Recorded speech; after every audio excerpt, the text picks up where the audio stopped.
Live with CDP Sports Talk, a weekly sports and entertainment podcast sponsored by Barry Cullen Chevrolet. Live on YouTube, Facebook, Twitter, Twitch, and LinkedIn. And on audio via Apple Podcast, Google Podcast, Spotify, Anchor FM, iHeartRadio, Amazon Music, Radio Public, and TuneIn. Now, here's your host, Chris Palme.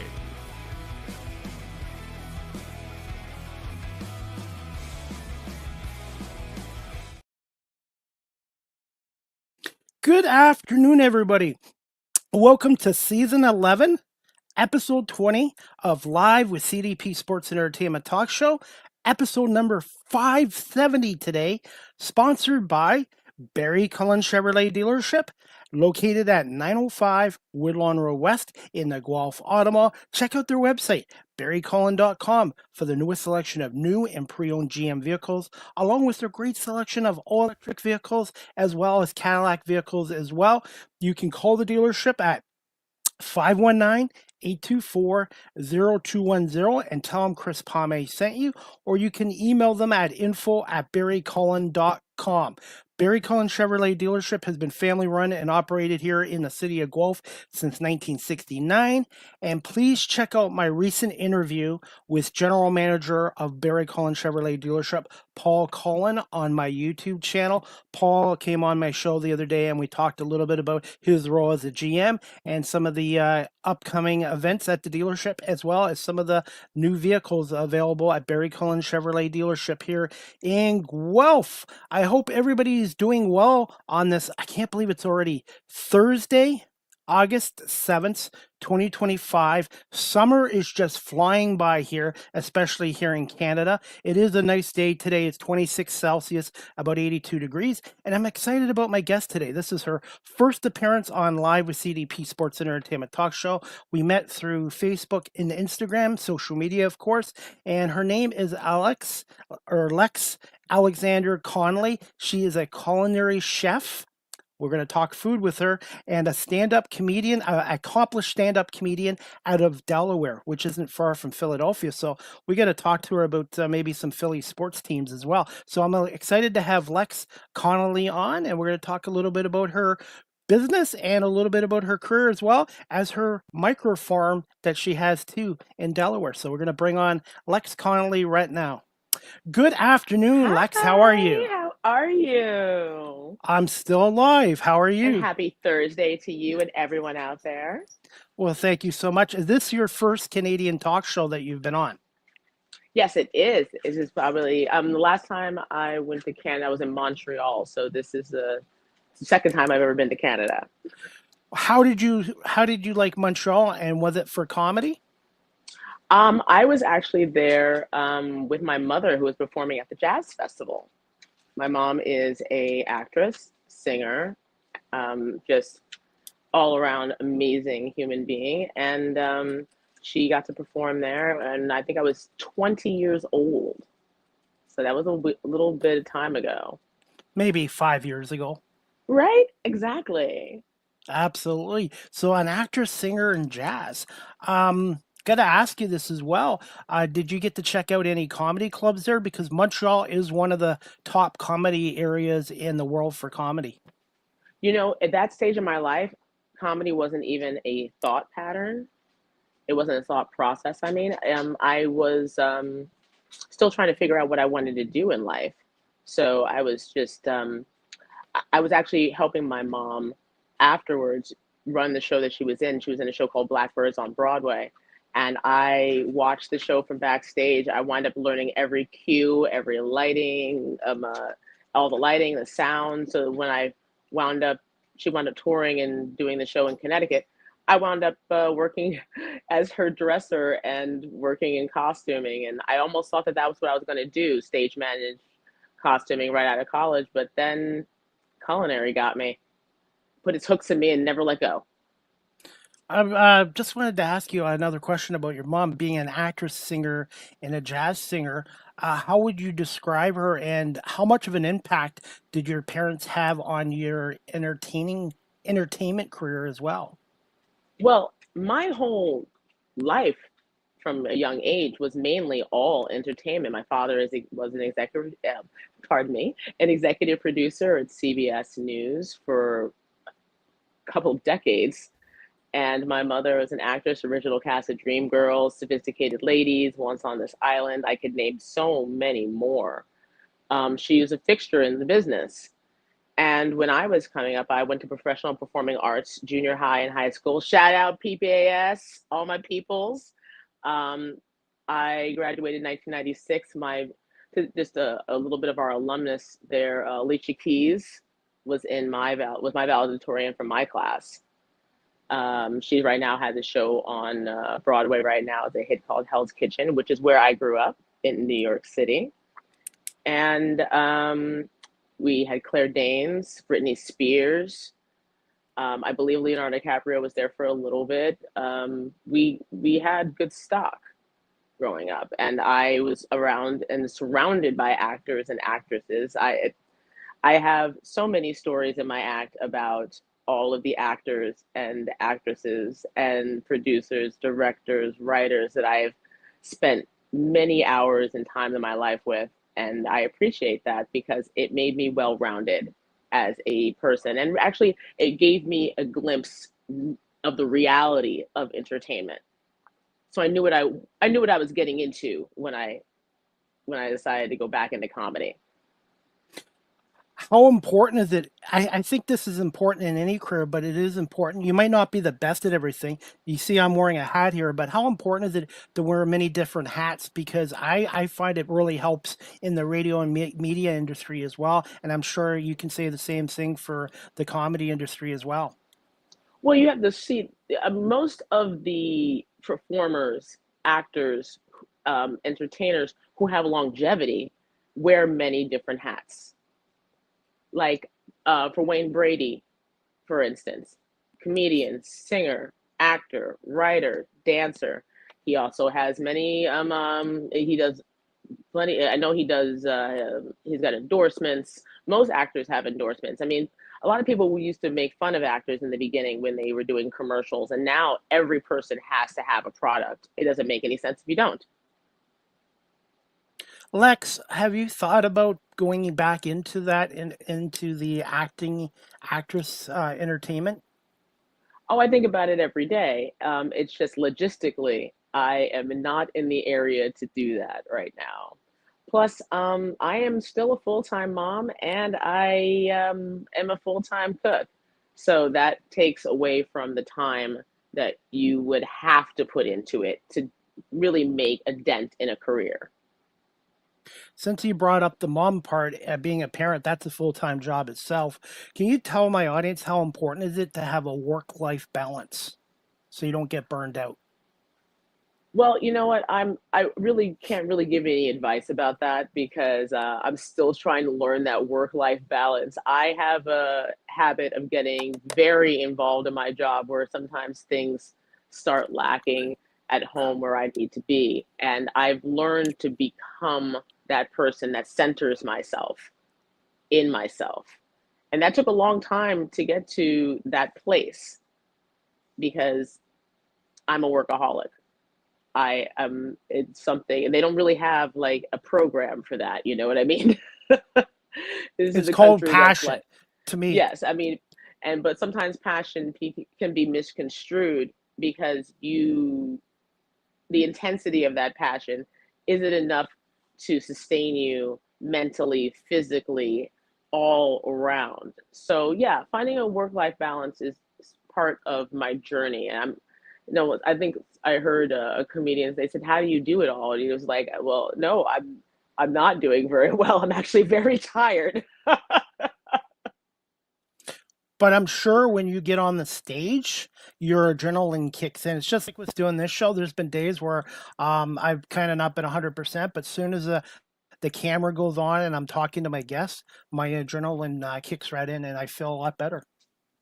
Oh yeah, I've like about in June, my husband and I came back from a culinary competition, and like we medaled, we did the competition, and then we had to jump in the car, drive from Massachusetts, get all the way back to Delaware. Then I had to change, throw on a wig, get all dressed up, and then go out and do a show that very night, and it had to be on for at least 20 minutes, and it, it was at one point I had to like give myself a pep talk, like, can I do this? Can I do this? But yeah, I can. So bully to me, right?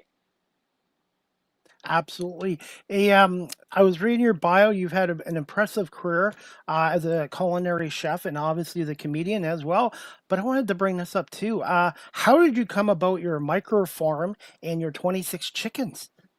Tell us about that. Well, 26 is now turned into 29 as of today. Congratulations. Sorry, honey, if you're watching, my bad. I meant to just get chicken feed. This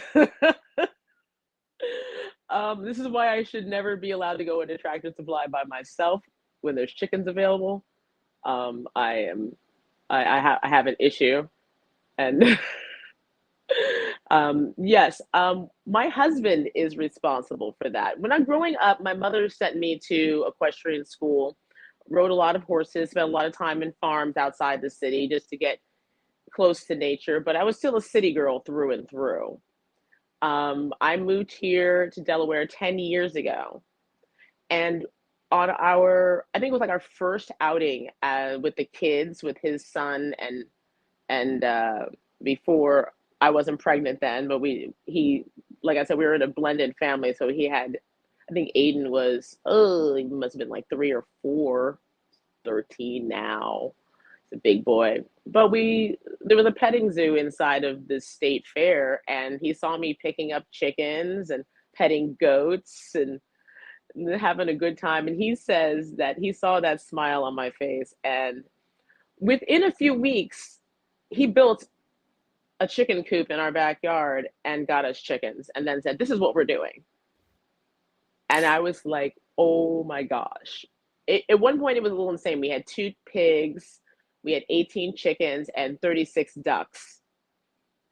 Oh yes, right, and the Wow. 36 rabbits as well. It got a little crazy. We've now downsized to just chickens. How big is your backyard? And do you have to in the States have like a permit to have like livestock in your backyard? How did that work? We have a pretty large property for the area that we're in. Um, I mean, I would just like to say it's like almost like a little bit less than a quarter acre on both sides. But yeah, we're a little bit outside of town, so we can have animals. The permit to get them was only about $15. So I mean, the chickens have acclimated themselves to only staying in our little area, and I love that. I guess the one good thing about having 29 chickens is you don't have to worry about the price of eggs going up. Yeah, well, what's funny? I haven't really gone out and bought eggs in, gosh, at least 8 years. And I didn't know there was an egg shortage or the egg epidemic until I started seeing memes on Facebook about the prices of eggs. And it was astounding to me. But then the bird flu was a real thing. I am a member of many chicken groups on Facebook. I'm saying that proudly because that's how I learn from other people. And especially this past year has been devastating. I've seen people lose thousands of chickens in months.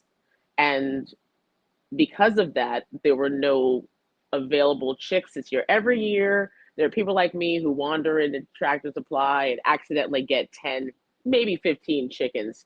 This year, there was none available.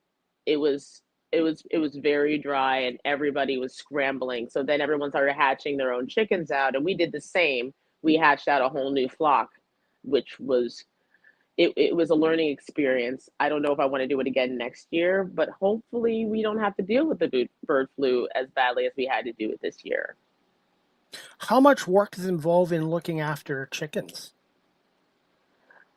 They are a lot of work. If you don't have the infrastructure ready to go, you have to have heat lamps, you have to have bedding for them, you have to have a space where the temperature stays between at least 80 to 90 degrees when they're young. Um, Fresh water, feed, all of those things. You make sure how you have access to both.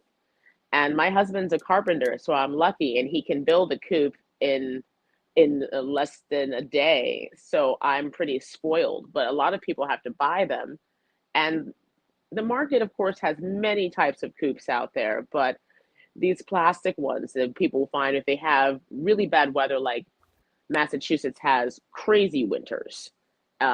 Those ones you get on Wayfair, a lot of them, they won't tell you that they're very, very thin and not insulated and not really ready for chickens at all for a long period of time. But these are things that a lot of people learn. That's why we have chicken groups, so that people can learn how to take care of them through other people. What's a fun fact about chickens from your experience? Every chicken remembers 200 faces. Really? Yes, so they'll remember 200 other chicken faces. So if you introduce another chicken to another chicken, they'll remember that other chicken. It's I did not just know one of the, that. yes, it's true. Um, and of course, there's lots of different breeds of chickens. It's not just one. Not like of course, you have your typical white chickens that you see that, but they're usually meat chickens. But there's right now, I've got barred rocks, which have like black and white stripes. I've got silkies, which are my favorites right now because they're like little puffballs. They have their own little afros. They are the cutest things in the world. My search this year was for Easter eggers, chickens that lay green, blue, and pink eggs. Because if you haven't noticed, I'm very colorful. Yes, you are. And a few years ago, my big thing was about getting chickens that lay very dark color eggs because I found out that Julia Child, who is obviously a food icon, I found out that the only type of eggs that she ever used when she was baking were black copper Moran eggs, and they are the most expensive on the market, so I had to have them. How do you come up with the names for all these chickens?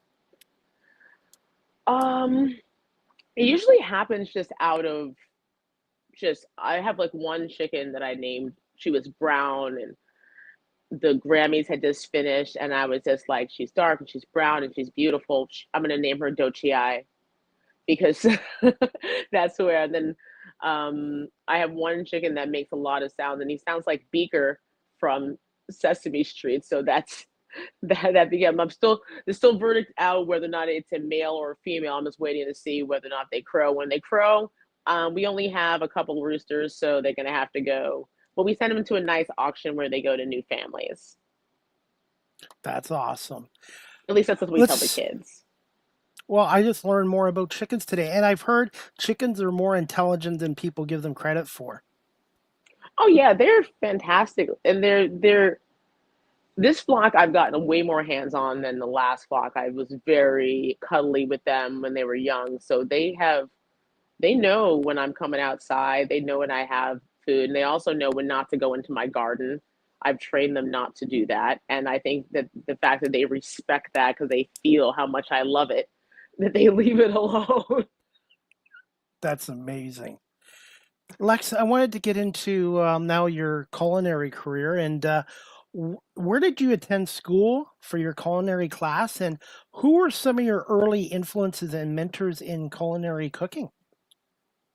Okay, well, I attended French culinary school and in New York City. It was a 9-month program, and I actually, once I did that, I decided that I did not want to be in culinary at all. I was still in that party girl phase of my life, and I loved front of house just as much as I loved back of house. And mixology was becoming a big deal around that time. So I wound up being a bartender for at least 6, maybe 7 years out of school, but still practicing, still dabbling. And then my mother talked me into going back into the kitchen. So I started my culinary journey at a restaurant called Mount Havens Resort in the Pocono Mountains, where my parents now live and retired. And it was a large resort. I think we did about 1,000 covers a night. So if you wanted to jump in, that was definitely the place to jump in. And I fell in love with it. And from after that, my mentor got me a job with his wife working as a sous chef at a American style Vietnamese bakery that was also in the Poconos called the What a Real Cafe. And that's when I got my taste of what life would be like as a sous chef. And I learned very quickly that sous chef means do everything. You do everything, and you're here all the time.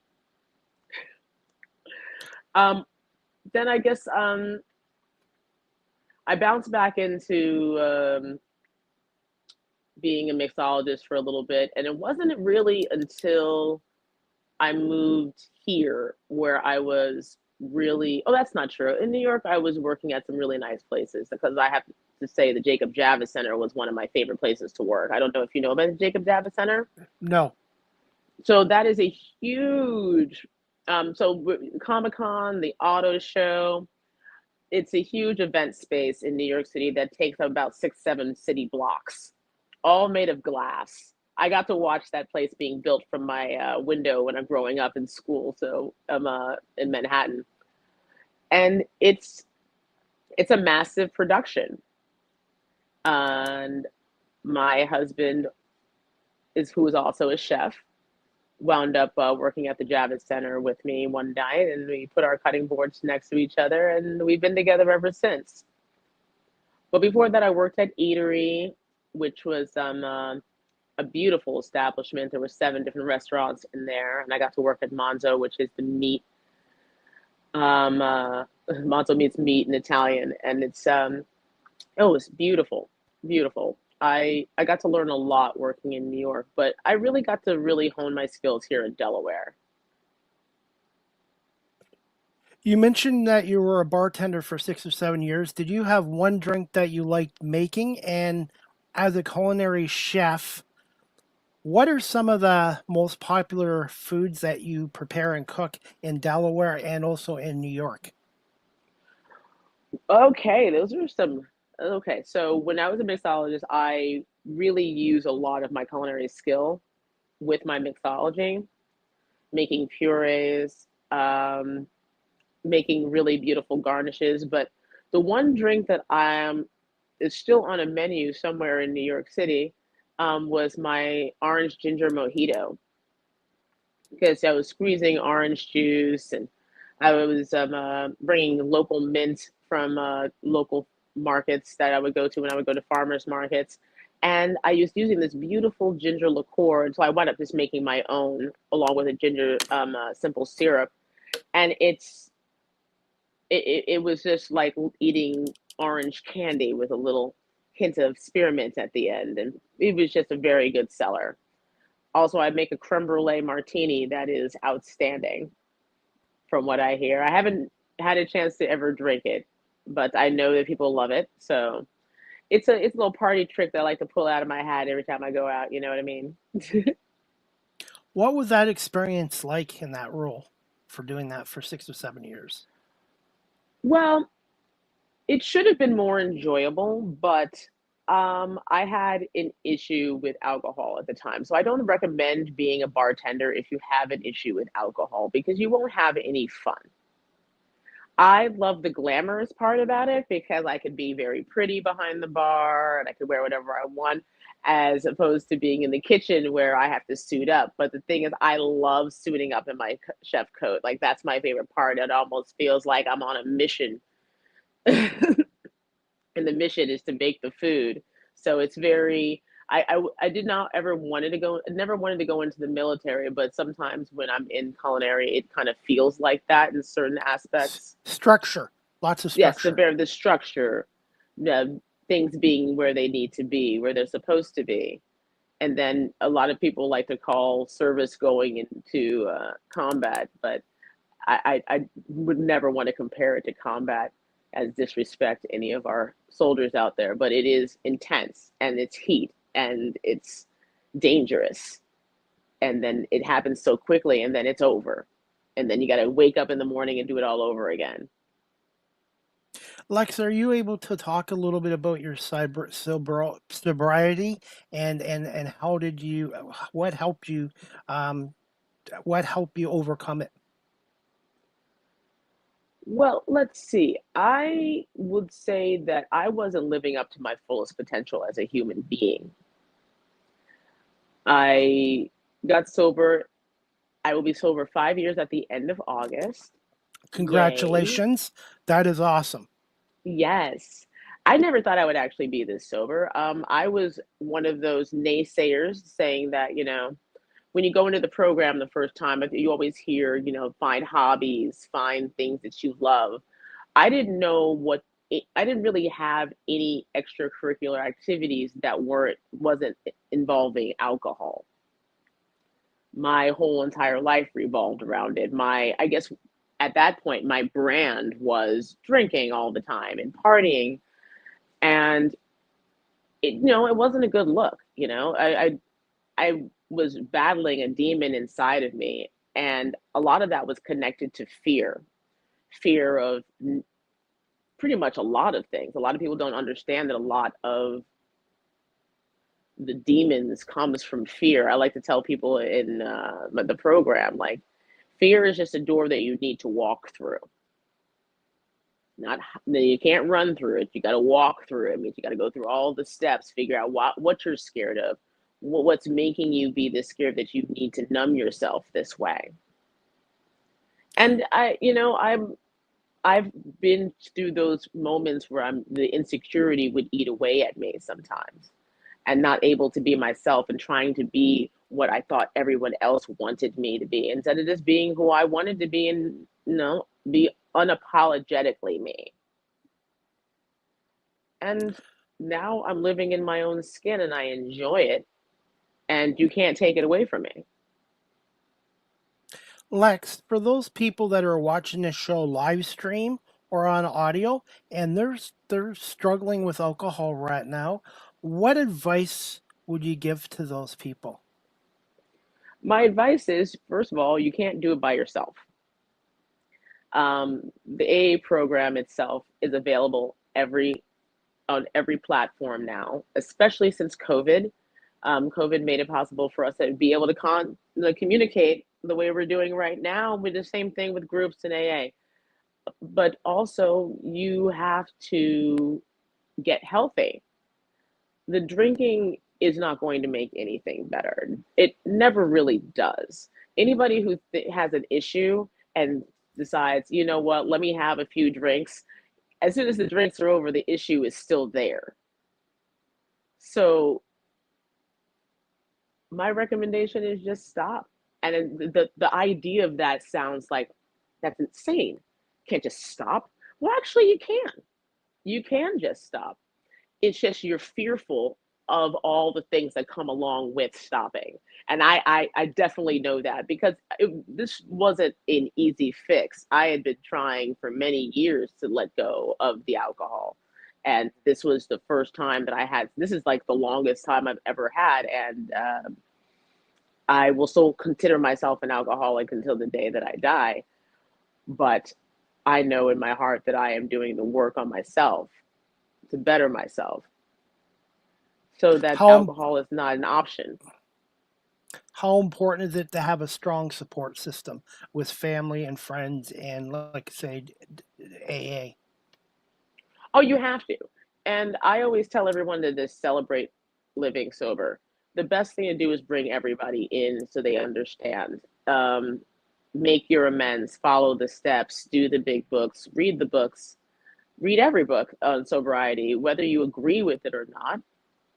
Try, learn, get some sober friends. There's plenty of us now. And that's what I love about this younger generation right now. The younger generation is leading the pack in sobriety. There's so many celebrities that are young. Like Tom Holland has a beer called Bureau, is a non-alcoholic, and you have to be careful. A lot of non-alcoholic drinks still have 5% alcohol in them, and there are people like myself who will not drink those. And luckily, there are hundreds of companies now that have zero non-alcoholic beverages, and the non-alcoholic wine industry is growing every single day, and they're getting better.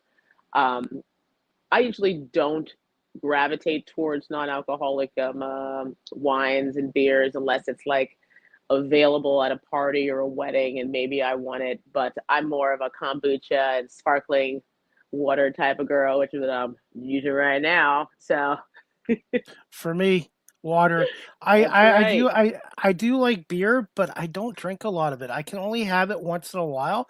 I'm going to be honest with you. I find when I'm stressed out or I'm not having a great day, some people turn to alcohol. I turn to comfort foods like pasta and probably foods that I shouldn't be eating. And I wanted to ask you this as well. What are some signs of somebody possibly becoming an alcoholic then, Well, from no your one experience? becomes really an alcoholic. I would like to say it is a disease, and Okay. it can be passed down through to family. But uh, in my opinion, a lot of people just are alcoholics, and the only way to not become an alcoholic is just not drink. Just don't drink at all. It's but there's a lot of people that are struggling, and there are people that can have a couple of drinks and then just be done with it. I'm not one of those people. And I have to come to terms with that. And I don't find it embarrassing to even talk about anymore. There was always a stigmatism about not drinking and being an alcoholic.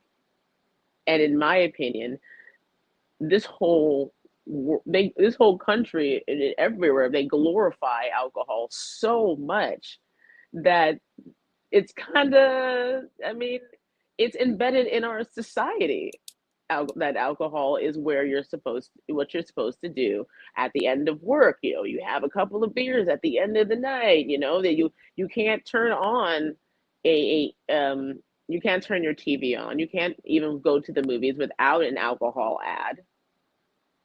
And they always have a little thing at the end of it: drink responsibly. But do many people really drink responsibly? Probably not. I mean, I in my can't. early 20s, it was I all about binge drinking and, sneaking alcohol into work and, being almost Janice Dickinson like. I'm not sure if you know Janice Dickinson like is, but, that party girl aspect was very big back then. It was, get drunk and walk home in the cutest outfit. And it made sense to me at the time, but I felt so uncomfortable in my skin every time I'd wake up with a hangover. And it wasn't something that I wanted to be because I couldn't, like, I would start drinking sometimes like at 9 o'clock in the morning until I passed out. And people would ask me, how is that possible? I could never see that in you. It's like, so I was really good at hiding it because you become a really good liar when you're drinking and you're hiding it. And that kind of that's exhausting. I don't want to do that at all. Plus, I have like this really kind of bubbly personality, and I don't really need to put alcohol on it. I'm pretty no fun without no it. no, and that is amazing. And I want to say, Lex, thank you for sharing your story, and hopefully your story will resonate with somebody that's watching this today live stream or on audio. I know for me, I have my issues with sugar.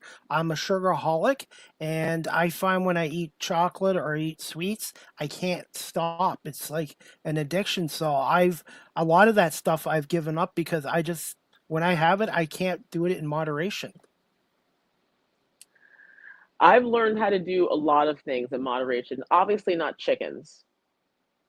Obviously, I gotta figure out what to do about that. But yeah, like right behind me, like even this beautiful tub is actually covering my Barbie hutch, which is my other little passion that I do is I collect dolls. But that is from the not drinking. I found out a long time ago, the story for you. Um, the actress Kirstie Alley, I don't know if you Yes, remember from Kirstie Alley from Cheers. Cheers, Yeah. when she had an addiction problem.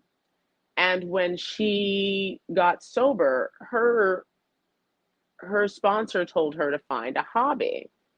And also, Okay. and if she ever had an urge, to drink or do drugs, to use that money that she would use to buy those things and use that on her hobby.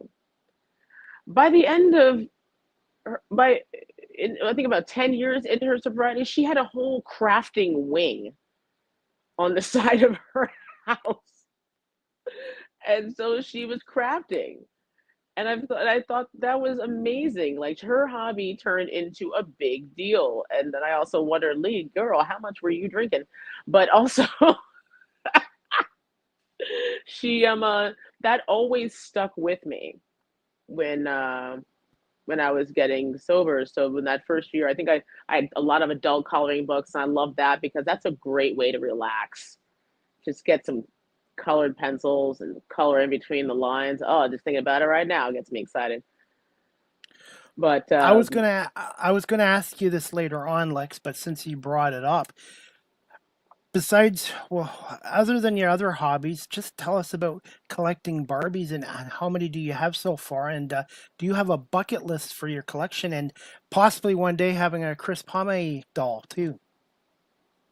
okay, so the Barbies right now we're at 37, and I also Wow. have a few Monster High dolls thrown in there. Been collecting for now. Yes, it's been about 4.5 years now. It started out with one Barbie. It was the Jean-Michel Basquiat Barbie. I don't know if you know the artist Jean-Michel Basquiat. He No. is an American contemporary painter from the early 80s, an African American gentleman. His work is, I've never cried looking at a painting before, but I cry when I look at a Basquiat. It is Black excellence at its finest. Most African American artists who have the coin have a few Basquiat's in their collection. I know because I stalk them. But in the early 80s, he was, well, he dated Madonna, but his biggest work that he did was with Andy Warhol. Warhol, Basquiat's now sell for about $90 million. So, chump change. Wow. Wow. But he was an addict. He was a musician. He died at a very young age. He died at 27, I believe. He was a street artist.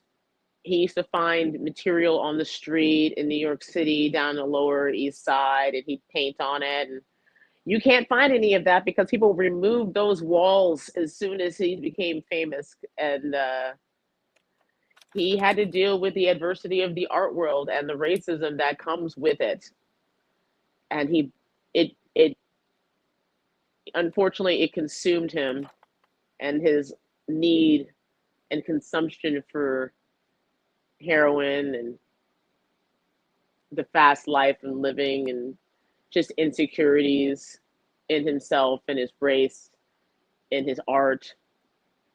And we lost him young.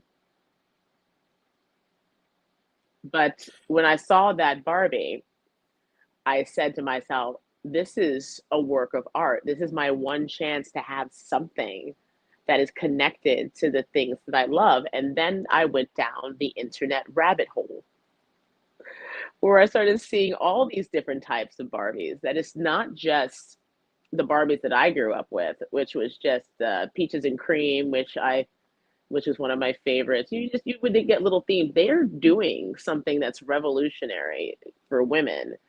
They celebrate so many different types of women and so many different types of skin tones and so many different types of athletes, artists, that it became like, oh, if I wanted to have something of an artist of their likeness, I could get the Barbie of them. Like recently, I have the Stevie Nicks Barbie because I Stevie love me some. Nicks. Yes, I have a By Stevie the way, Nicks Barbie. It just came out about a year ago. She sold out very, very quick. I recently also got the LeBron James Ken doll, and his sold out pretty quick as well. I try to stay on the trend, but I also am into it for, and I'm going to say it out loud, I'm in it for the money a little bit. Collecting Barbies has been very lucrative. Them, Well, you I like you to call haven't gone, but you haven't. Go ahead. I like to call them plastic crack because I only collect dolls that I know are going to accumulate in value. I do have a few that I know aren't, but I got them because I love the likeness of the person that they were going to be like. So it was special, but I specialize mainly in collecting African American and ethnic Barbies. But Okay. like I said, if you're gonna throw Stevie Nicks in a Barbie box, I'm gonna buy it. And what about me? There's going to be one of me soon. Someone told me they're gonna start being able to make your customize your own Barbies and making their own likeness. So I will definitely get a Barbie of me one day, and I can't wait. And I would get one signed by you too. Yay! By the way, you mentioned Stevie Nicks. I was supposed to cover one of her performances in Toronto as media on August 15th, but unfortunately, she did something to her shoulder. She had to get I shoulder heard about surgery, that. so she's not going to be coming to Toronto now to November 15th. But I've never seen her play, but I'm a huge fan of hers, and I was looking forward to seeing her next week. So I'll just have to wait a few more months, With and all of hopefully, our icons passing away, like Ozzy recently, I was like, we need to bubble wrap Stevie Nicks and like hold on to her and keep her safe because I don't really want to be in a world where Stevie Nicks is not in this atmosphere because she is a queen. I was a little absolutely. disappointed in the Barbie though. I really felt that I was hoping for a top hat and I did not get that, but I'll accept it. With mine, you'll get a hat on since I don't have a lot of hair. So I wait for still have that hair. top hat. Yes. Now, on average, how tall are these dolls? Like, are they like 6, 7 inches? Well, it depends on which dolls you're getting. They're all the dolls are normally about 6 to 7 inches in height, but it's the boxes. A lot of these dolls, depending on which type of doll you're getting, because there's different tiers of Barbies. Like the Barbies that you see in Walmart, those are called black label Barbies. Those are Barbies that are going to be mass produced. They will never accumulate value. They Okay. are just for people to give to their children, take out of boxes, and destroy. The type of Barbies I buy are like in the hundreds of dollar area, sometimes 50 to Collectibles. 60. Yes. I never take them out of boxes. I am there's two types of Barbie people. There's a deboxer and the boxers, and we both live in a symbiotic relationship where we need each other because I need them to open those boxes so my dolls accumulate in value. But it's all art. When you look at some of these boxes, they work extremely hard to make these clothes. A lot of these, I don't think people understand. Some of these are hand stitched. So yes, if you're going into silk stones, which are the highest quality Barbies you could possibly get, you're going to the $150 to $200 marks. And yes, I have sold my Barbies when they have designer collaborations. I hope to get one, and I had one of the collaborations a few years ago, and I bought it for 100, and I sold it for 500. So Wow. yes, that's the kind of flipping you can do with dolls. And there's sometimes I'll buy a doll that I don't want to flip it to get money so that I can buy the doll that I do want. So, What but I'm going to put you on the spot here. Which Barbie doll has been the hardest one to get? And do you have a bucket list for more in the future? well, every Barbie collector has a Grail list. And I have a Grail list. Yes, I will always have a Grail list. Some of the dolls that are on my Grail list are somewhat impossible to find because they are extremely expensive. Like I would love the first edition Dia, with the Dia de los Muertos. It's a line of Barbies all designed after that festival. And the first one right now, I think I clocked it at 1,500. Wow. Yes. Cartier Barbie was obviously Cartier made a Barbie and they embedded a diamond inside this woman. And that's going to very much out of my price range because that's $350,000. Wow. Wow. I had no idea. I had no Yeah, idea. yeah. I have still been trying to find. Oops. Oh, and she lost an earring. Oh no, I lost a earbud. It was an earbud, and she's back. Nice I'm catch. still, yes, I'm still looking for. Byron Lars was a designer in the late '90s, and he has an amazing collection of African inspired dolls that every now and again I feel like I'm going to pull the ripcord. I'm going to spend the $500 on one of them, and I never do because I am an adult and I have bills to pay. So, but one day when I like to go on auction lots and I like to scan around, I'm always looking on Marketplace. It has happened. You can find these dolls for like 60, $70, and you get flea markets here and there, but it's a journey of like looking for certain things. But yes, those are the dolls on it. I also have a Marie Antoinette that's also 2,500. That's on my list, the first one, and Do your kids have maybe any one day. do your kids and family have any interest in them? Or is it just you? My husband has interest in making me happy. That is Good that is husband. that is all he's interested in. Good I think I've husband. seen his eyes glaze over when I start going into it, but no, so far I am the only doll collector in the family. My mom collects. It's not just Barbies. I love dolls in general. I have a lot of antique Raggedy Ann dolls. I have a Bob Ross doll that I love very, very much. Do you But remember the Cabbage Patch Kids? Do you have any of yes, those? I had Cabbage Patch Kids. I had all of them, and that was back in the day when you had to elbow a girl just to get those dolls. Oh, Back the in the adrenaline 80s. rush back in the Back in the 80s. '80s. That was 40 years ago. Well, yeah, I mean, I always joke if I had a time machine, I would go back and get all the dolls that I know are worth super amounts of money. And that's pretty much as far back as I would go Hey, we just have to another. get to certain dolls. Do you have any doll houses too? No, there is a dollhouse upstairs, but it's not mine. It belongs to my husband's grandmother. Um, yeah, I never really got into the doll houses, but what I am into is the doll miniature like kitchen sets. Really? I love little tiny teacups.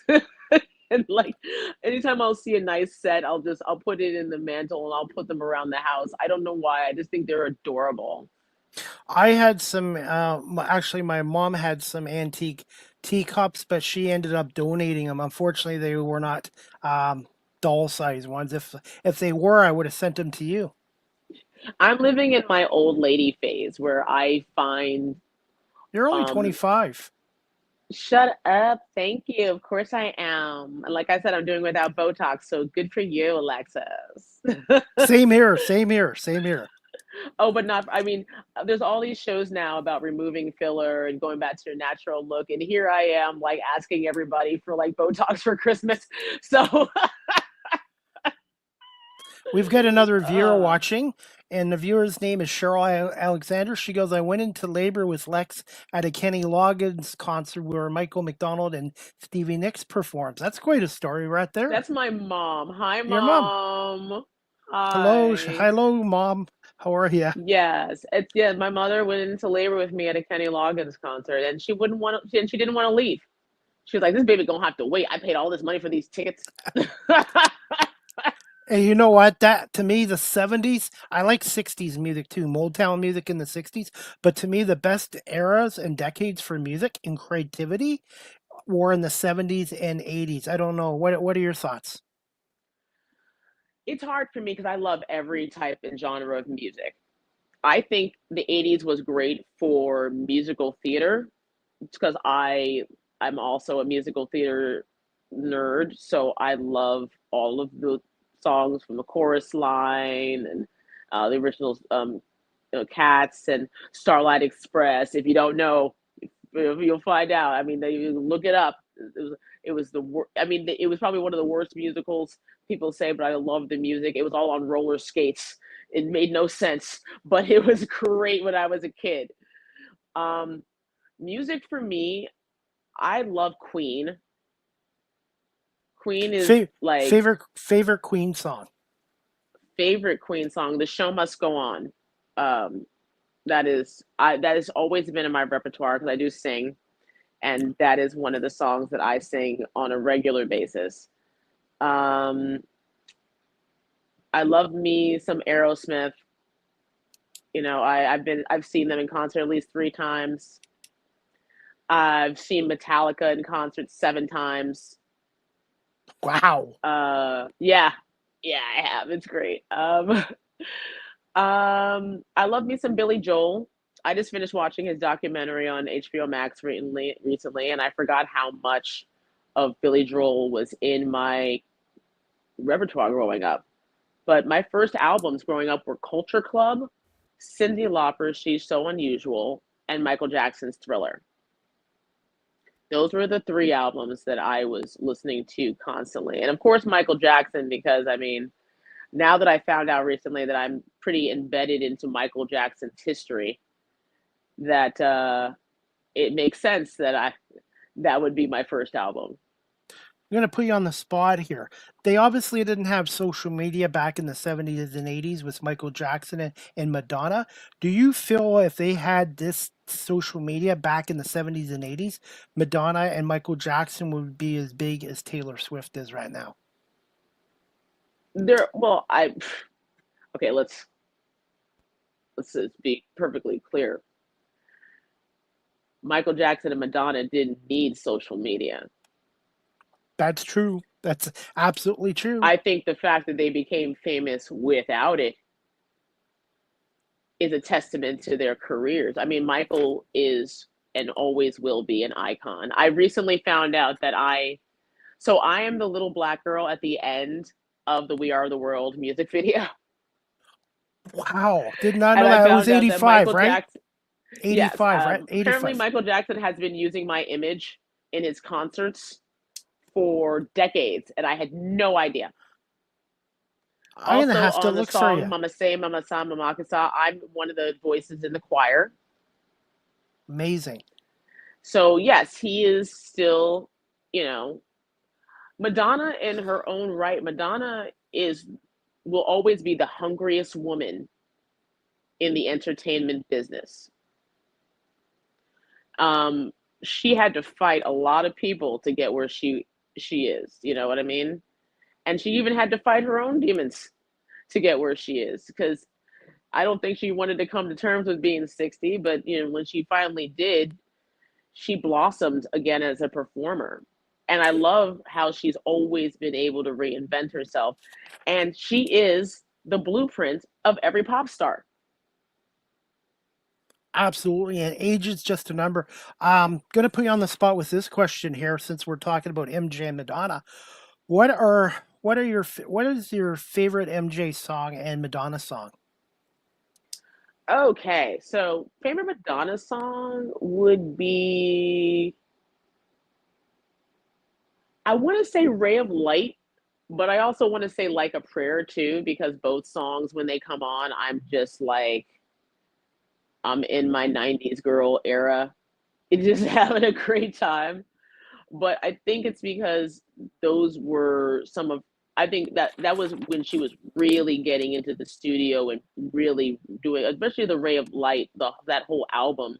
She was really trying to prove to everybody that it wasn't just about the dancing, it wasn't just about the clothes, it wasn't just about it was about writing music, and that she's one of those artists that in the beginning didn't play any instruments.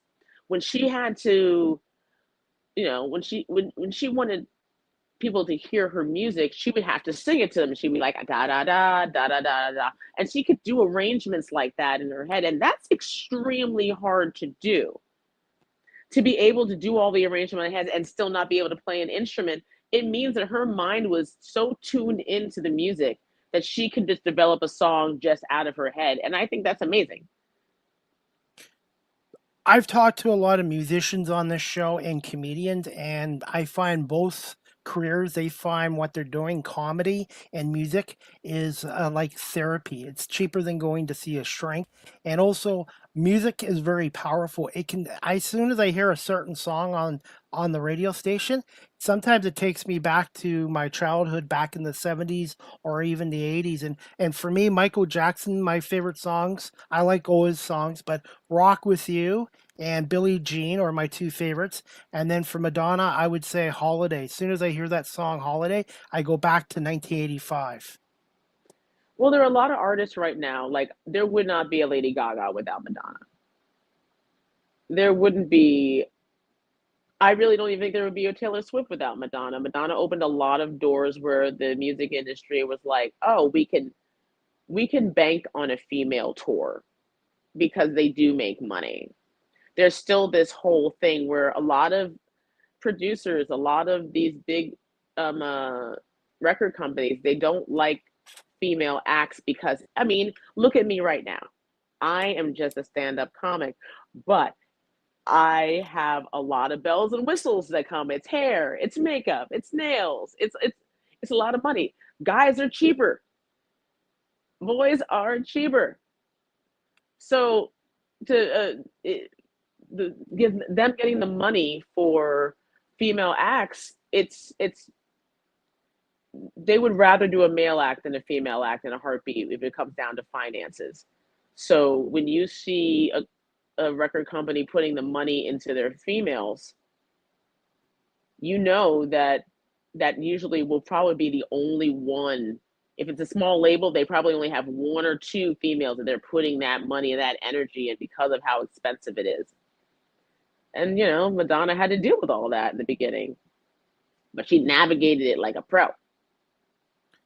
There's someone else I should mention too that had a huge impact in the music, especially in the 80s.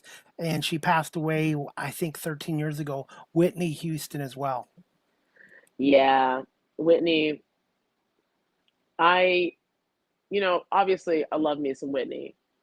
I love all of her repertoire.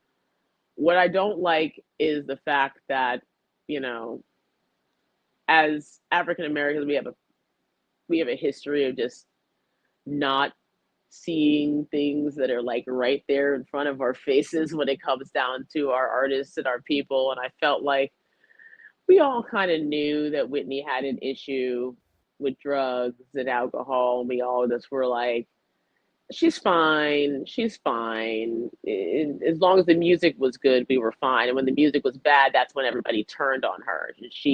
I felt like she was in a lot of pain and she didn't get to live the life that she really wanted to live. And, I get sad sometimes when I think of Whitney because I feel like she was so freaking talented, man. So talented. That voice was just amazing. And I wish she was here right now. I still think she would have been putting out some amazing music if she could have just learned to love herself a little bit more. Do you think there's still a lot of issues with drugs and alcohol with musicians in this decade as well?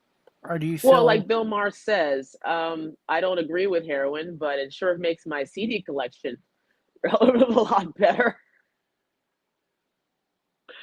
I mean, it goes hand in hand, right? The party lifestyle is all embedded in all of it. Um, like I said, the younger generation is leading the pack with sobriety. They really are. They're understanding of boundaries and that life is a lot more enjoyable when clear headed. It's not the same way where it was hair bands and Sunset Strip, and even in the 90s where it was just same thing. That party atmosphere, I think that's done. I think that is I think when Amy Winehouse died, I think that generation saw how hard it was to try to maintain a lifestyle like that. And it's just not fun sometimes. I mean, it seems fun from the outside looking in, but then if you start peeling that onion back, it's not that much fun. the people who are enjoying themselves, well, the whole circle of themselves. Now, you mentioned, Lex, that you were a singer. How would you describe yourself as a singer?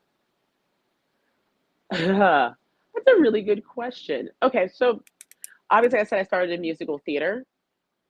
So I didn't become comfortable in my voice until my early 20s, and I started like a little karaoke business where I would take that around town and I would sing a few songs here and there, but I don't get to sing as much as I used to. My whole thing is I love to like pretend like I can't sing until I get into a space where I'm supposed to be singing and then let it rip. It's a lot of raspy rock and roll. I mean, I love Tina Turner. I love, like I said, Queen. I love that stuff. So I try to. That's where my love is.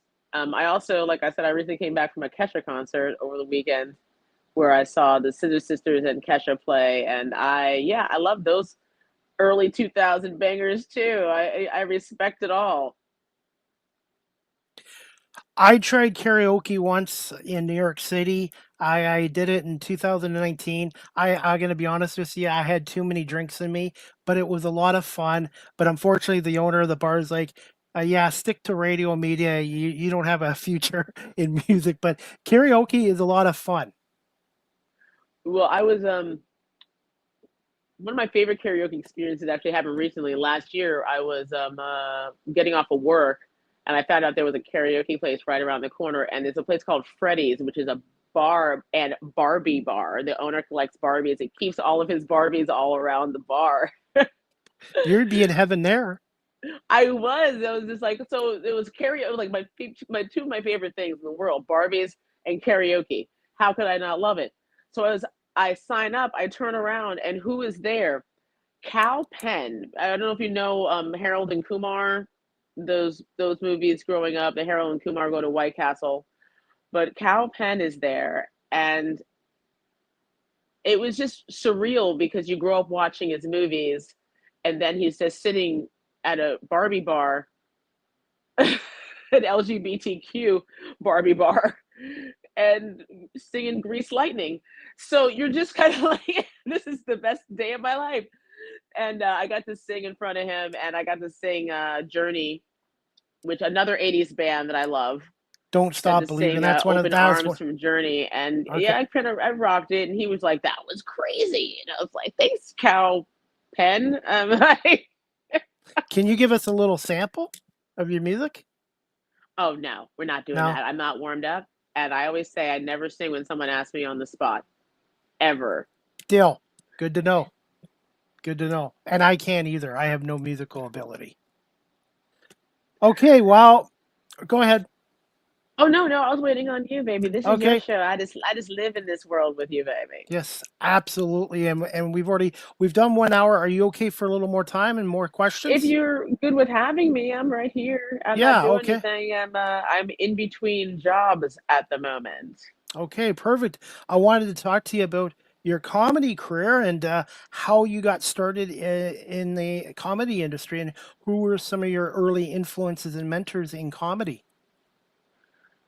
Well, my early influence, and I said to myself, if you ask me this question, I'm going to lead with the women. Whoopi Okay. Goldberg, her one woman show on HBO, I wore that VHS out. I watched that so many times. Her storytelling, her comedy is what shaped me as a little black girl because I didn't really see anyone that looked like me on TV or on screen. They anytime they never cast dark skinned actresses in the early 80s. So when Whoopi came out and she wasn't a glam bot, she wasn't a Barbie doll. She was just a woman and she was gorgeous.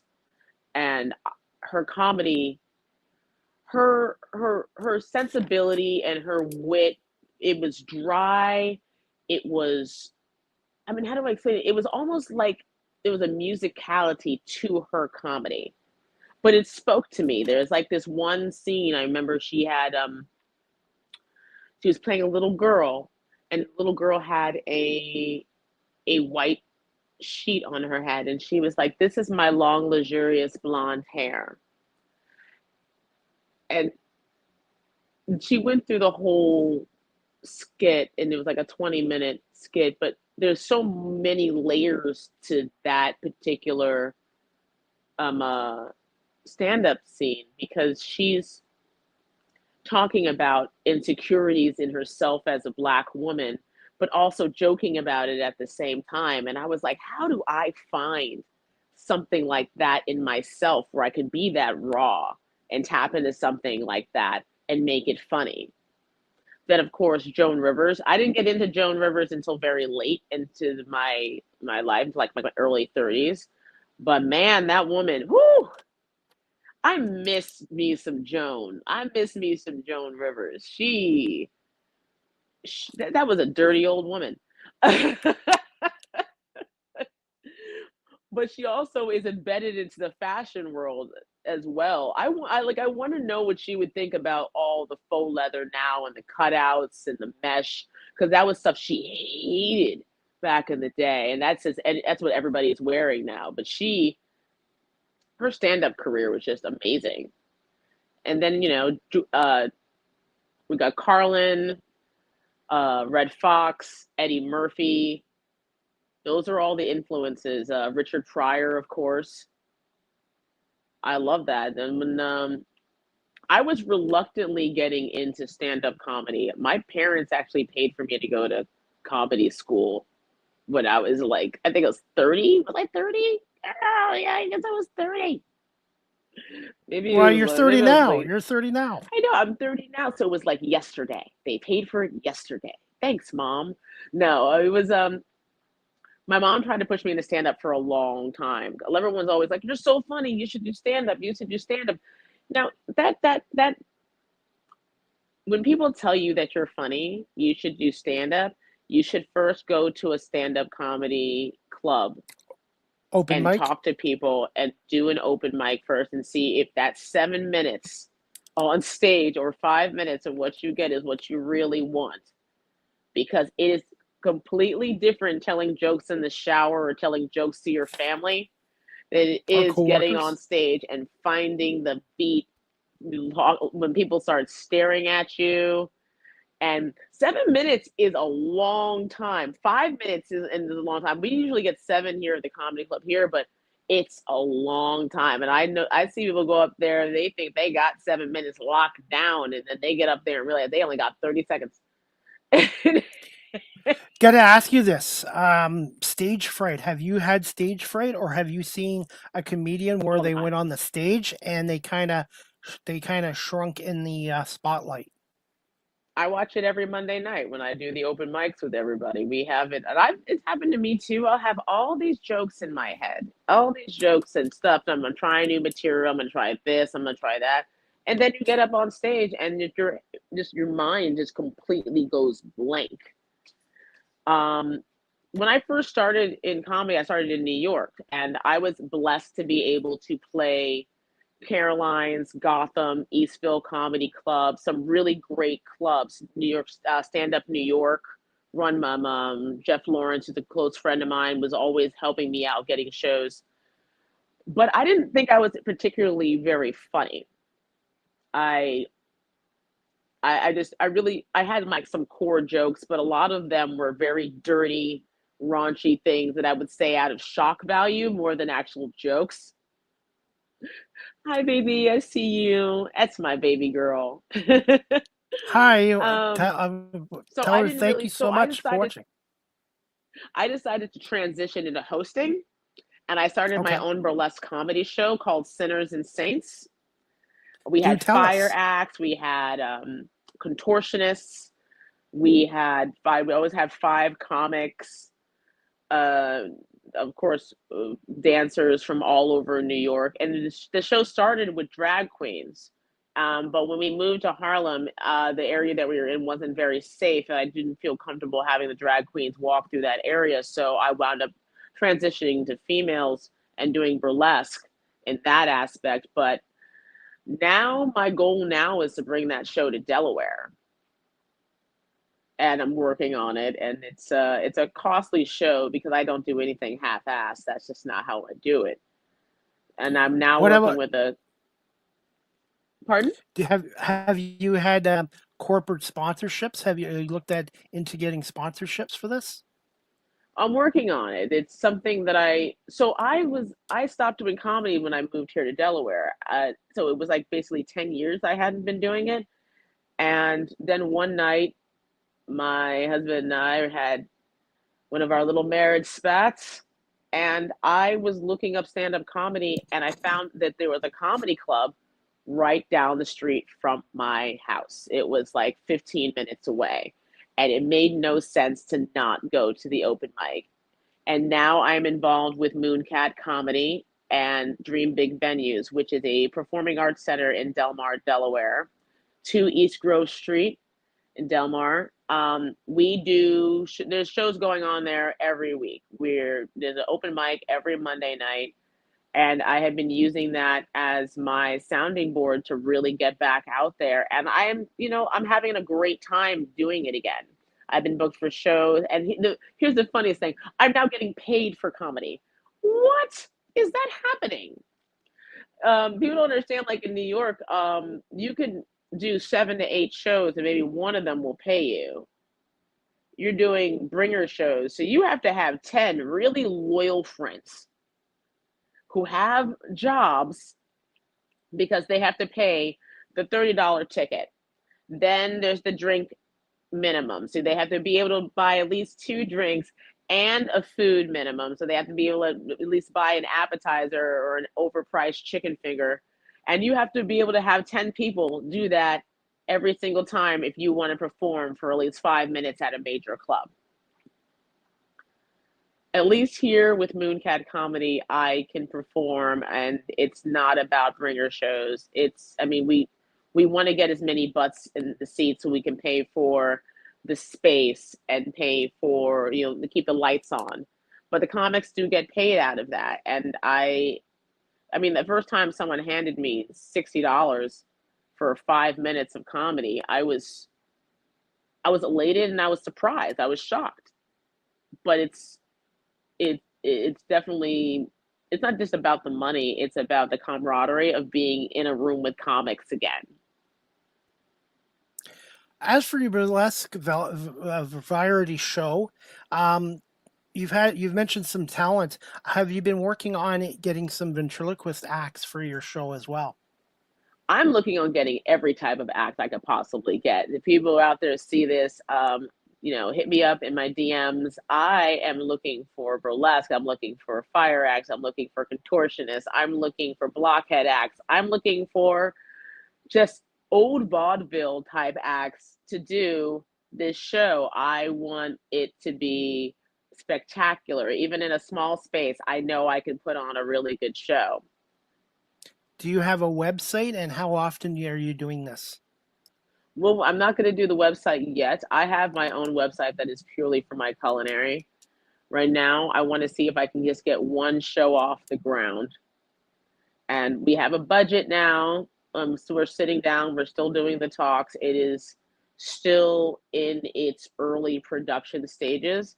But right now, I'm still really just looking for acts. In New York, I can make 2 phone calls and have 7 girls ready to go. In Delaware, not so much.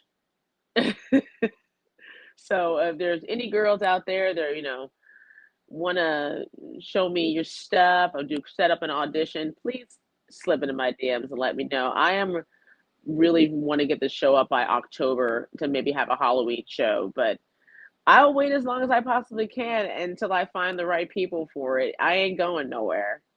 Do you have an email address they can reach out to? Yes, you can contact me at Alexis, Alexis, Alex, Alex, the numbers 2 and 5 at gmail.com. And you can also contact me at Conley Baking Company on Instagram. Those are the 2 places that I check the most. So yeah, if anybody is interested in forging a new burlesque comedy company with me, Please let me know. I'm waiting patiently. I'm lying. I'm being very impatient. Any plans to travel internationally or even to Canada at some point? There's always plans. I've never say no. If I get booked for something, I would love to start traveling outside. The last 6 months were about me getting the material that I needed, that I loved, and now I'm starting to tape my sets now more because I'm starting to enjoy the comedy that I'm putting forth out into the world. So because of that, I am looking to start doing more outside of Delaware. And there's nothing wrong with just really using the open mics in your area to work your material before you go out into the great blue yonder. I've performed in other places. I performed in Florida. I've performed in Connecticut. Um, I want to eventually go to California and do that. But I still have a young child, so that's something I've got to work out with the hubby.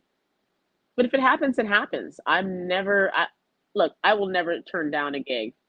That's not how we're doing this. I will say yes to all the gigs as long as it's within reason. I will be there. What are your thoughts on and ventriloquists? Would you ever consider trying doing that? You know what? I never thought I would be any good at ventriloquism. I love watching it. I don't know. I If I did it, I would have to have a ventriloquist doll that looked just like me with its own wig. I think it would get a little weird after a while. I think I think my husband would be like, "Yo, I'm not going to bed with her in here anymore. No, just get it, just like not doing it." So it's probably good that we don't go down that road. Don't start anything. Don't start anything, Chris. All right. I don't need that smoke in my life. We need more comedy these days. Without getting into politics, I think the world all needs more comedy and humor. And I wanted to ask you this, Lex. What makes a good comedy, or sorry, what makes a good comedian in 2025? Ah, what makes a good comedian 2025? I mean, you just have to let the humor work to to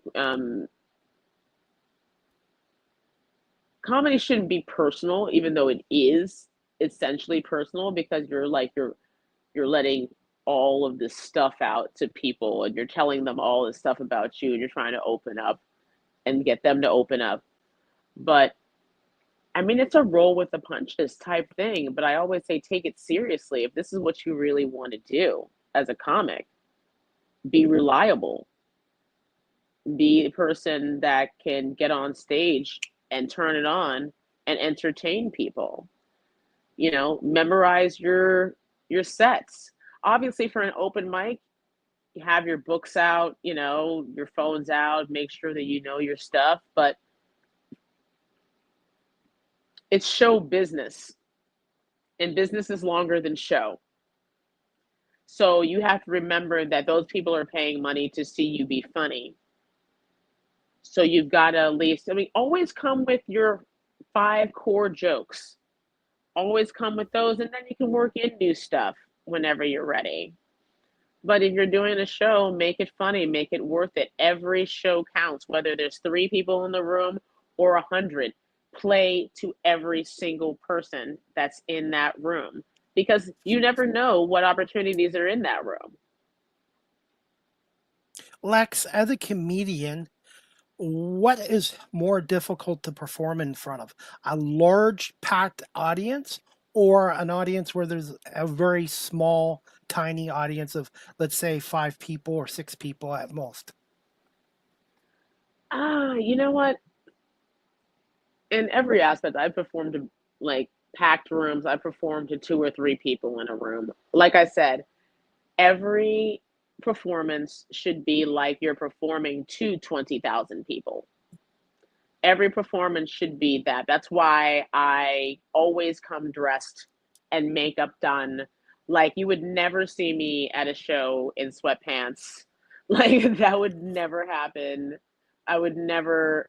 I mean, if I'm going to entertain you, you're going to have eye candy as well as whatever is coming out of my beautiful mouth.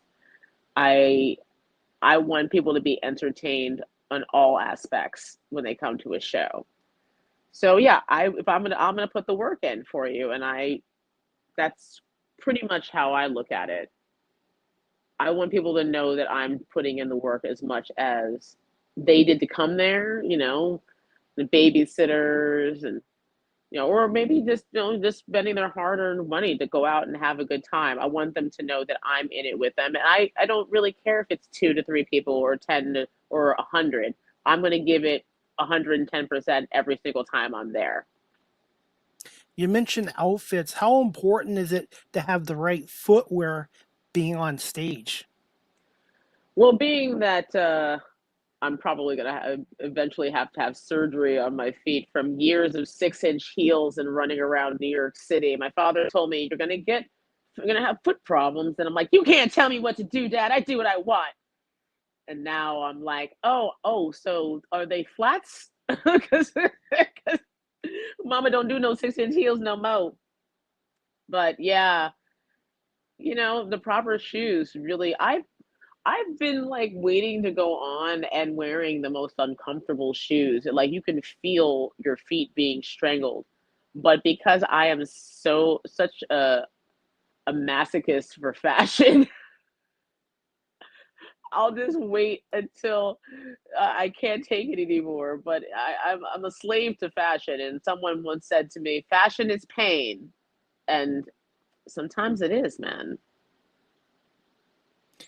How do you describe your comedy style for those people that have never seen you perform in person? My comedy has definitely changed in the last 10 years, which I'm really proud of myself for finding a different avenue comedically, because you have to grow as you evolve in life. And I talk a lot about my family, and I talk a lot about my past as a former party girl. But I do a lot of stories. I like to tell a good story. Like I tell stories about my kid. One time he got staples in his head, and I tell a story about the situation of him getting those staples in his head. And I also talk about all the celebrities that I have met over the many years of living in New York City and having parents that are involved in the industry. But not even just that. I My friends like to call me the Forrest Gump of celebrities. I have been in situations with at least over 300 well-known celebrities that are just random moments in life, which most people don't ever get to sit down with celebrities and just talk to them like normal people. But I have, which is why when I get in a room with somebody who is like an iconic person, I can sit with them and be like, "You're still a human being." Yes. You know what I mean? And that's where, I mean, the beauty. Like I've said, Alan Cummings is one of my favorite um, uh, performers and actors, and he's a host of the show Traders now, and he is a fashion icon.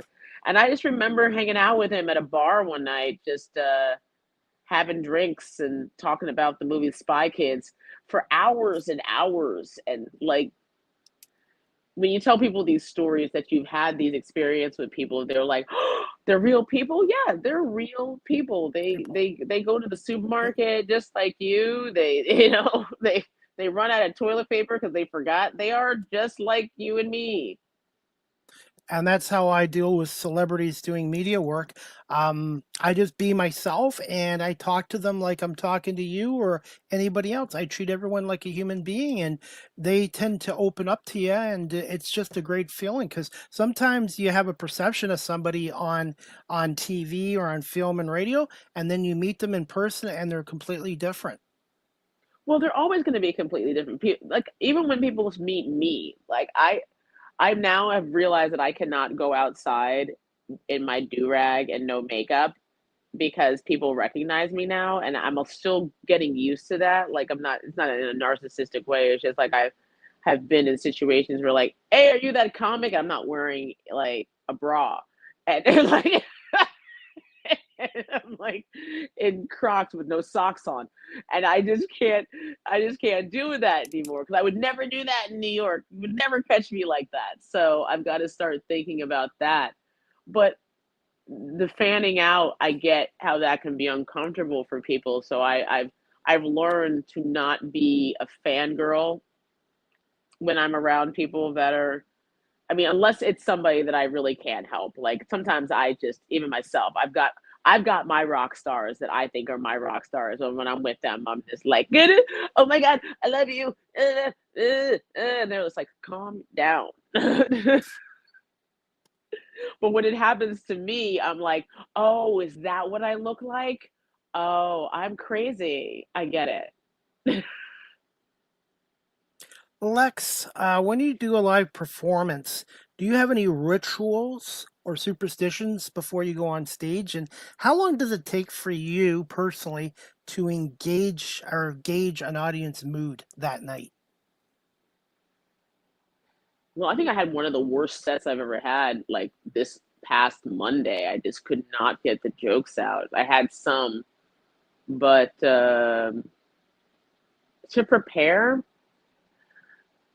usually with some jokes, I will keep them saved in my notes in my phone, make sure I keep them archived from when I wrote them.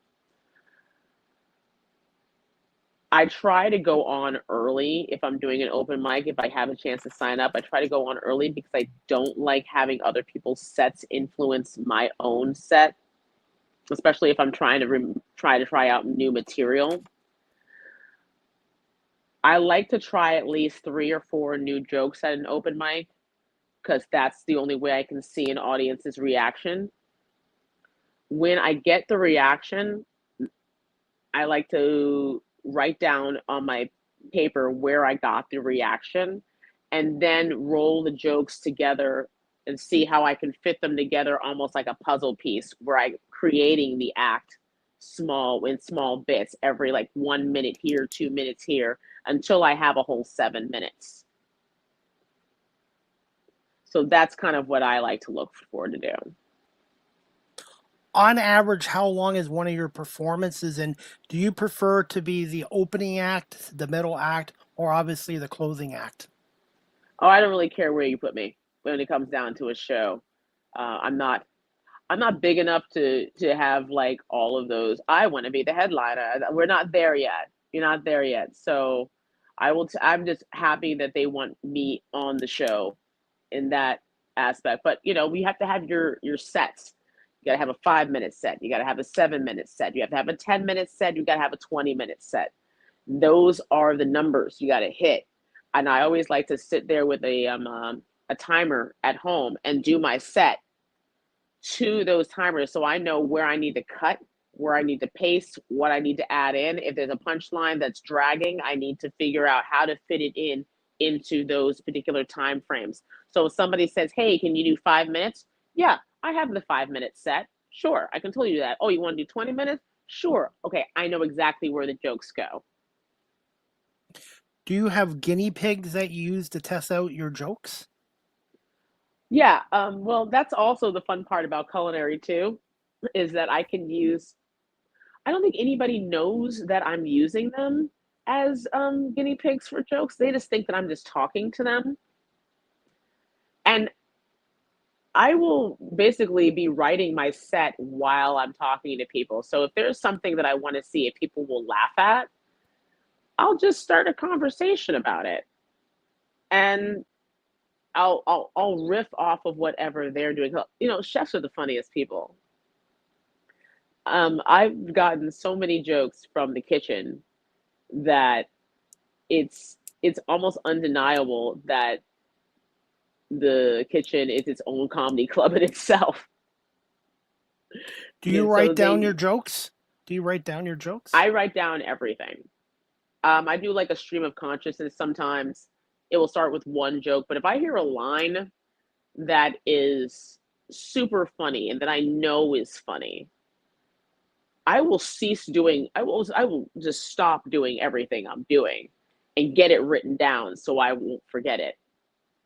Now, whether or not I'll read it again or not is another story, but at least it's written down and archived somewhere so I can go back to it and really, I want to get to the same place that Joan Rivers was, where she would write all of her jokes on post-it, no, on cue cards, and then she would write the date and the time when she had the thought. She'd write the whole joke out, and then she'd put it into like a storage drawer in a room where she had everything lined up from years. And I want to get that good at saving my jokes.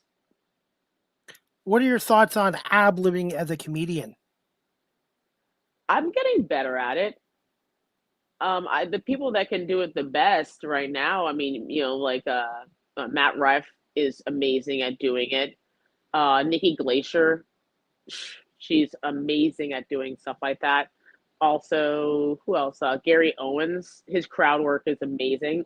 I'm not very good at that right now, mainly because I get nervous talking to people just in general.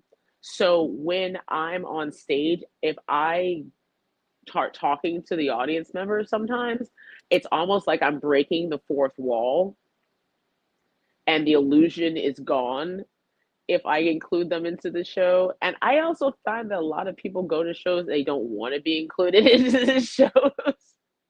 And a lot of comics force people to do that. And some people do. I mean, I'm getting better at dealing with hecklers.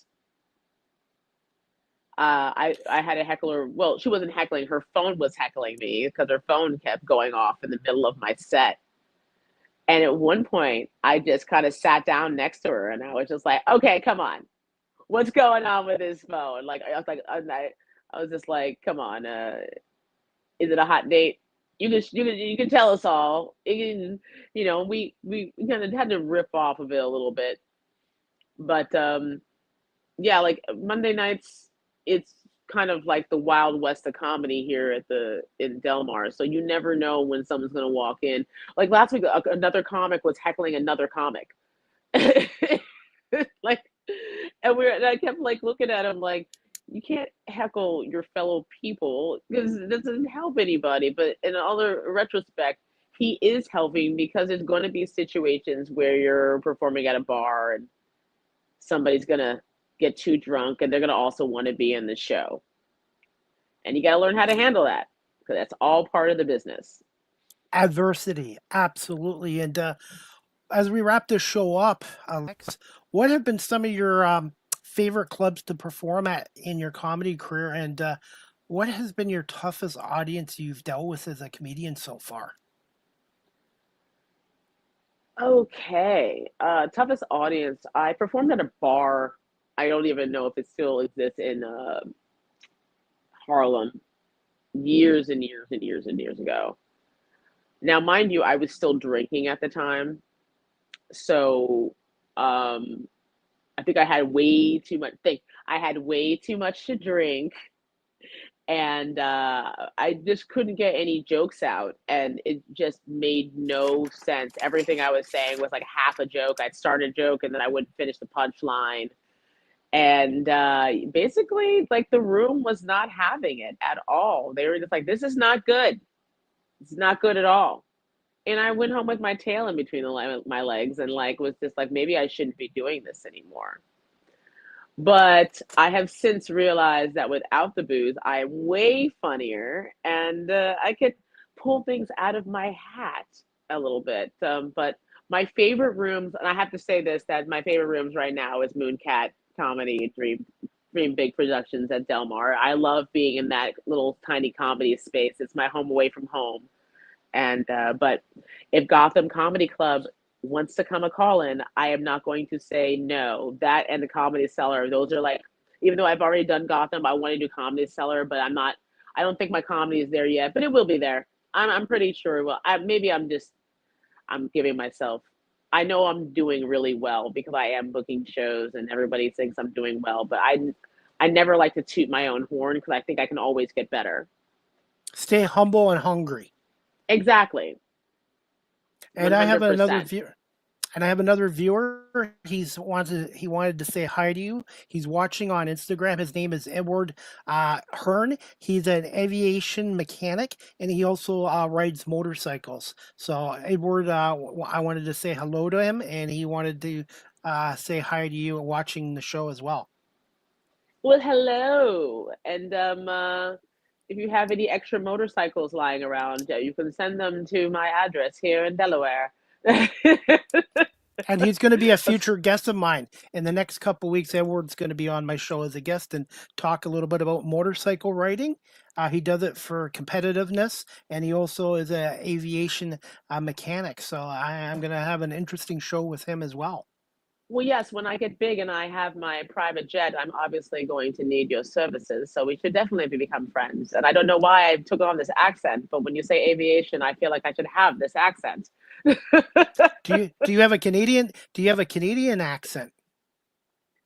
No, but I have to admit, I have a few friends that have Canadian accents, and I do try not to giggle when they say a boot.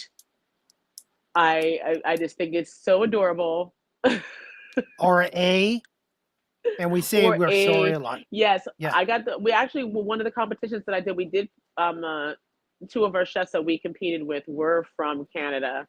So we got to, have that little half American, half Canadian cooking team, which was fantastic. I think it was out of Toronto too. Maybe it was. I have to look. I have to see where they were from, which universities they were from. But I was when I would ask them questions and then they would say, "Oh, I know what you're talking about," I would turn around and be like, "Oh, it's so cute. I just want to hug them."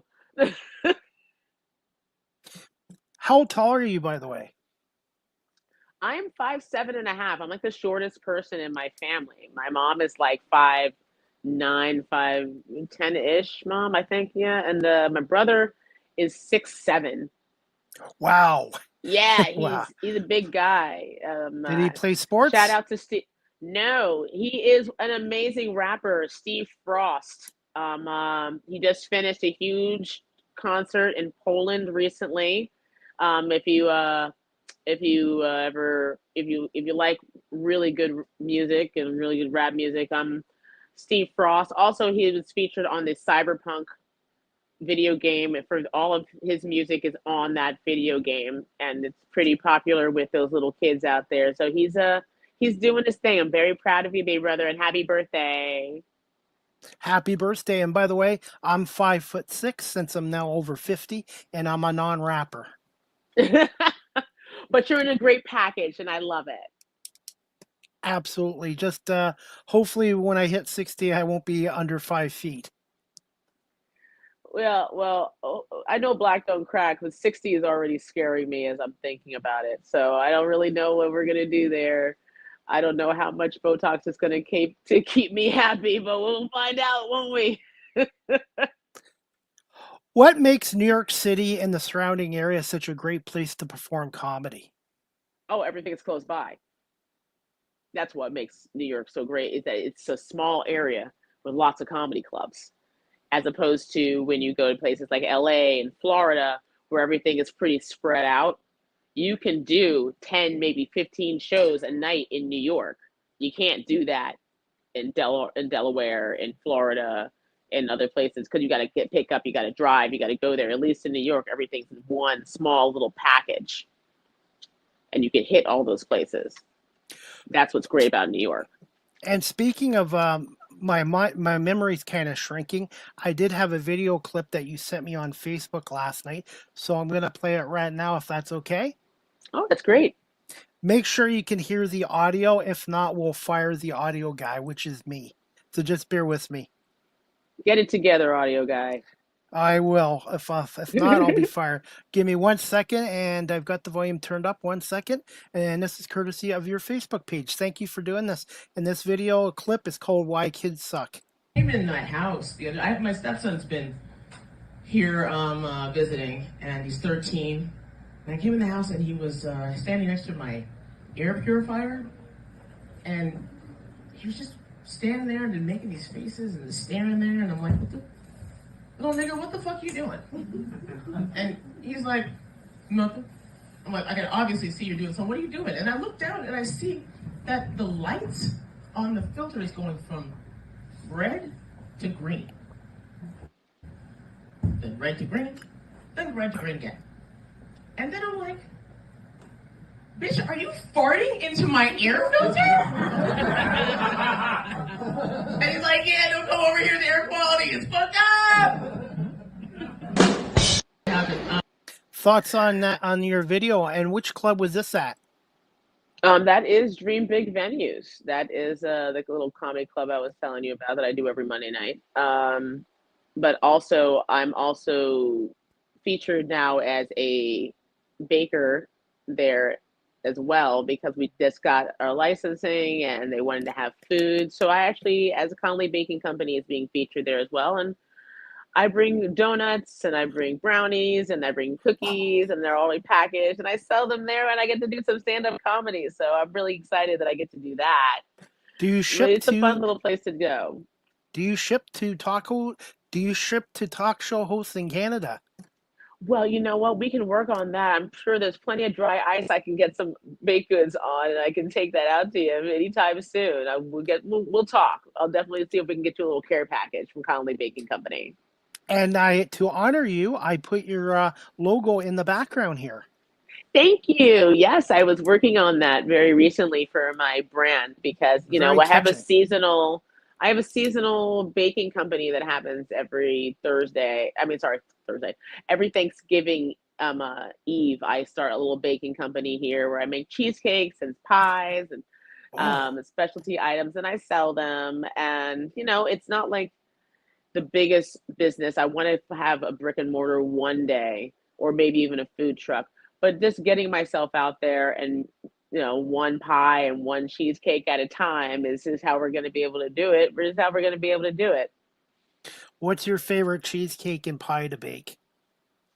Okay, well the one cheesecake I love, I made a baklava cheesecake recently that was just gorgeous and layers of phyllo and yeah, the pistachios and my little almond mixture with honey and cinnamon was just mwah, perfect.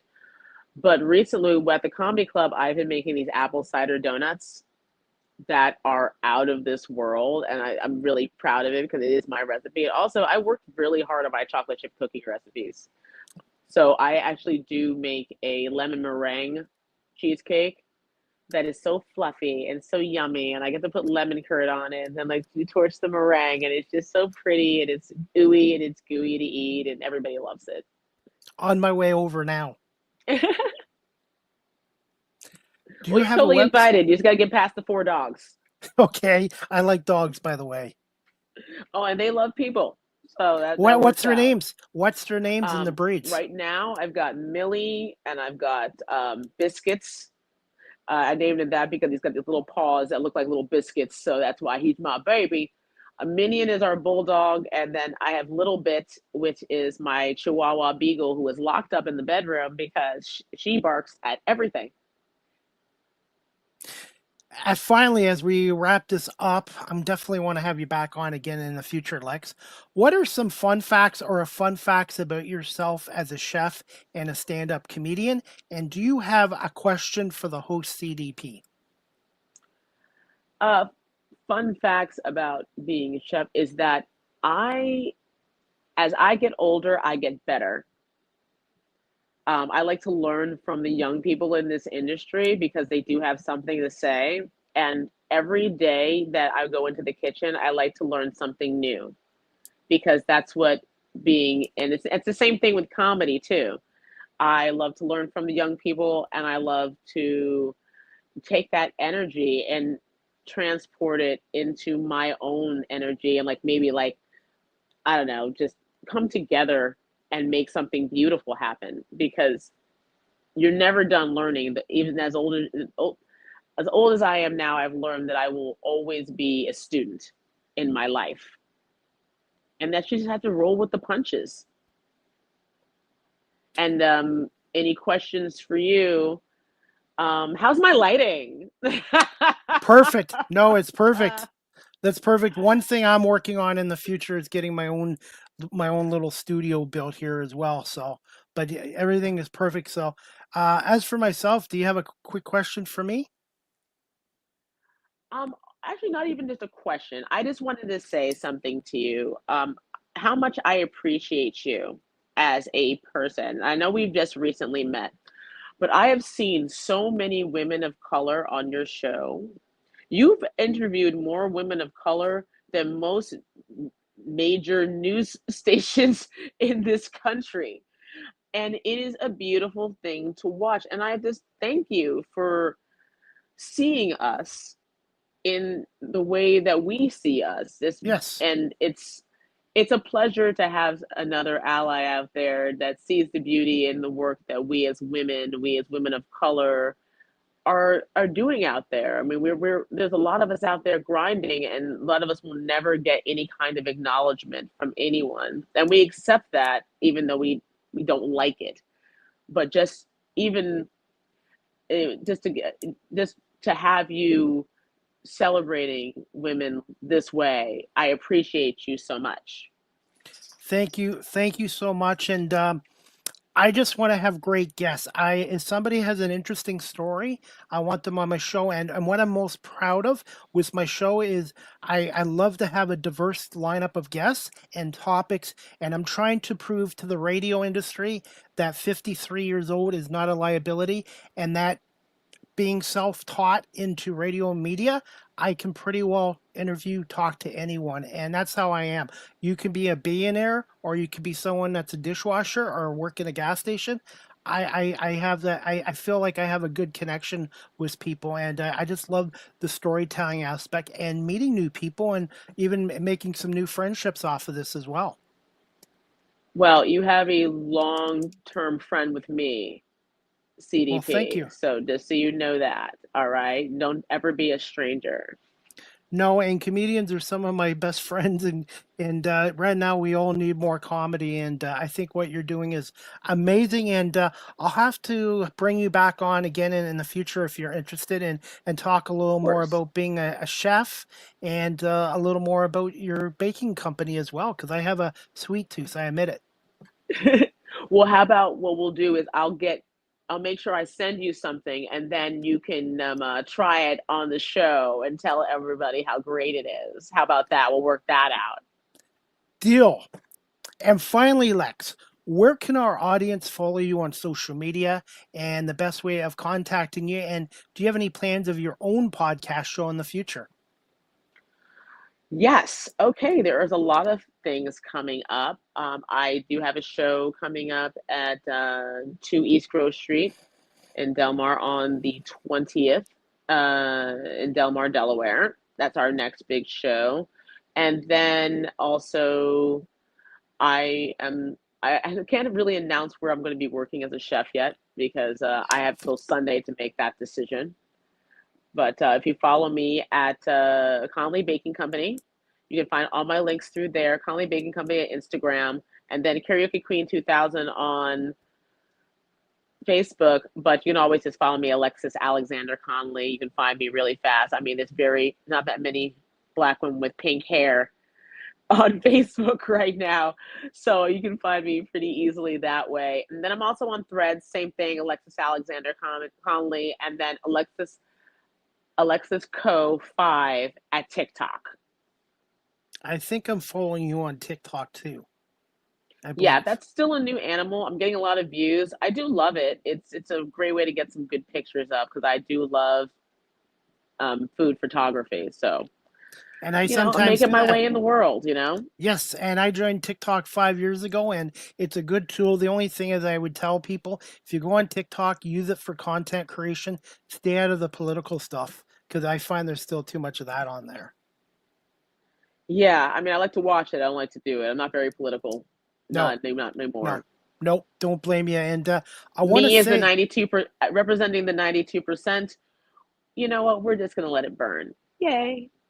Well, I'm proud to be your friend, and I want to say thank you so much for giving us almost 2 hours of your time. And just give me a little bit of time this afternoon. I will send you the full video, the audio, and then you know how everybody's attention spans are diminishing. I will edit the video into 30 to 40-second clips, and I will tag you in on TikTok and on Instagram and on Facebook as well.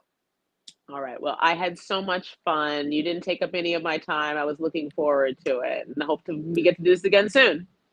Absolutely. And I want to say thank you so much. It's the guests that make a show, and I've been very, very lucky. And it was a pleasure talking to you today, Lex. You too. Have a great rest of your day. You too. We'll talk to you soon. Thank you so much, Lex.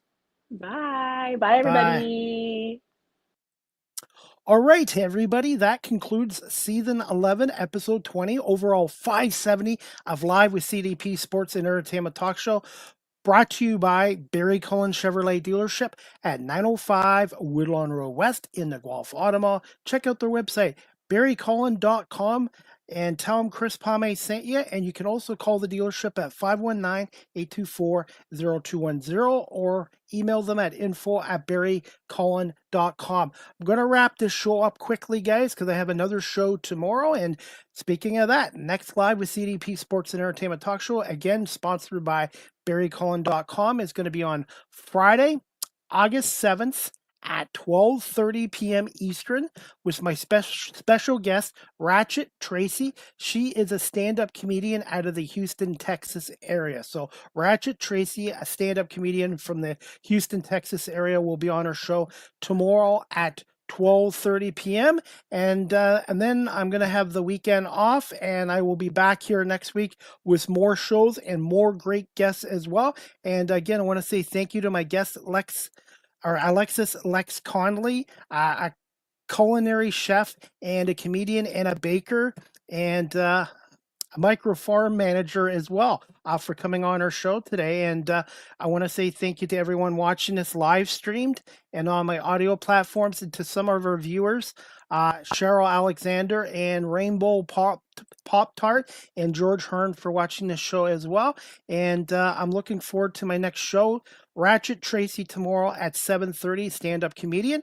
Then I will be in Toronto Saturday afternoon for the Argos Ottawa game at BMO Field. And then Sunday I will be at the Oblivion Car and Culture Show 80s and 90s as well. That is about it for today, guys. Thank you, everyone, for watching and listening to Live with CDP Sports and Entertainment Talk Show. And we'll see you back here tomorrow at 12:30 with stand-up comedian Ratchet Tracy from Houston, Texas. Have a great afternoon, everybody.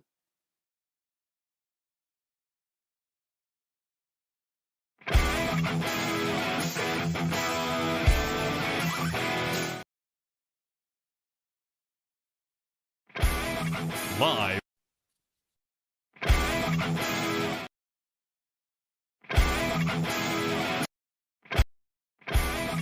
Live with CDP Sports Talk, a weekly sports and entertainment podcast, sponsored by Barry Cullen Chevrolet.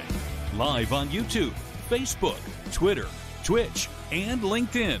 And on audio via Apple Podcast, Google Podcast, Spotify, Anchor FM, iHeartRadio, Amazon Music, Radio Public, and TuneIn.